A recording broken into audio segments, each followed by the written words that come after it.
Assalamualaikum dan selamat sejahtera. Kami daripada kumpulan Just Do It yang terdiri daripada 6 orang iaitu Farah Farhana binti Abdul Razak, Nur Aisyah Syahira binti Jamil, Amar Hamizan bin Muhammad Balian, saya sendiri Nur Solihah binti Ngasim, Nur Zawani binti Muhammad Zamri dan Siti Nur Atifah Idayu binti Zainal Abidin. Saya merupakan wakil daripada kumpulan ini akan membentangkan tugasan yang diberikan oleh Encik Ahmad Rafizi bin Saleh berkenaan dengan tajuk pengangguran dalam kalangan tenaga pekerja semasa wabak COVID-19. Bagi menghasilkan kajian ini, kami telah menggunakan data berbentuk sekunder yang diperoleh daripada Jabatan Perangkaan Malaysia. Data sekunder yang digunakan adalah berbentuk data kuantitatif. Data ini merupakan data berbentuk numerik dan mengikut urutan. Data ini diukur dan dikira secara langsung dan terus disediakan dalam bentuk jadual yang lebih teratur. Seterusnya, terdapat dua metodologi yang kami gunakan untuk menganalisis data, iaitu analisis deskriptif berangka dan analisis deskriptif grafik. Analisis deskriptif berangka merangkumi analisis mean, median, sisihan, piawai, mode dan peratusan. Manakala analisis deskriptif grafik pula, kami menggunakan 3 jenis carta untuk mengukuhkan objektif iaitu graf garis, graf bar dan carta pie. Berikut merupakan poster berkaitan hasil dapatan kajian kami. Berdasarkan poster yang tertera, didapati golongan umur 25 hingga 29 tahun pada tahun 2010 hingga 2019 mencatatkan jumlah pengangguran tertinggi, manakala yang terendah adalah golongan umur 60 hingga 64 tahun.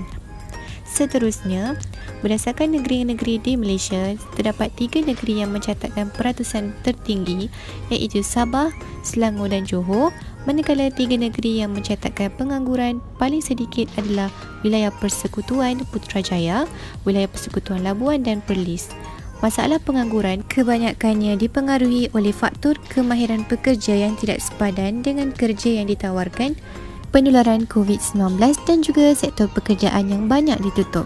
Kerja di sebalik takbir. Berikut merupakan proses penghasilan projek oleh kumpulan kami iaitu Just Do It.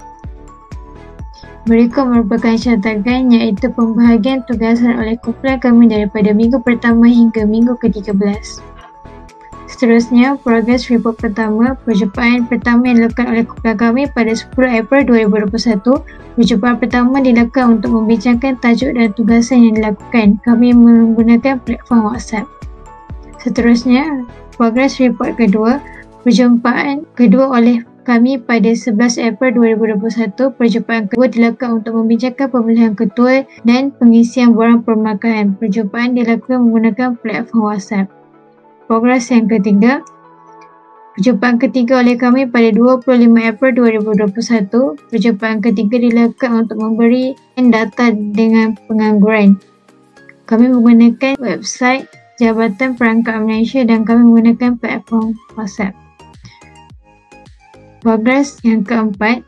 Perjumpaan yang keempat oleh kami pada 30 April 2021. Perjumpaan keempat dilakukan untuk pembahagian tugasan kepada ahli kumpulan. Kami juga telah menubuhkan Google Docs untuk memantau tugasan setiap ahli kumpulan. Progres yang kelima. Perjumpaan kelima oleh kumpulan kami adalah 30 April 2021. Perjumpaan kelima dilakukan untuk mengagihan tugasan akhir kepada ahli kumpulan setelah selesai laporan akhir.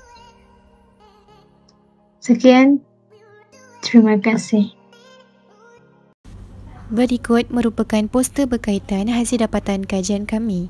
Berdasarkan poster yang tertera, didapati golongan umur 25 hingga 29 tahun pada tahun 2010 hingga 2019 mencatatkan jumlah pengangguran tertinggi, manakala yang terendah adalah golongan umur 60 hingga 64 tahun. Seterusnya, berdasarkan negeri-negeri di Malaysia, terdapat 3 negeri yang mencatatkan peratusan tertinggi iaitu Sabah, Selangor dan Johor, manakala 3 negeri yang mencatatkan pengangguran paling sedikit adalah wilayah Persekutuan Putrajaya, wilayah Persekutuan Labuan dan Perlis. Masalah pengangguran kebanyakannya dipengaruhi oleh faktor kemahiran pekerja yang tidak sepadan dengan kerja yang ditawarkan, penularan COVID-19 dan juga sektor pekerjaan yang banyak ditutup.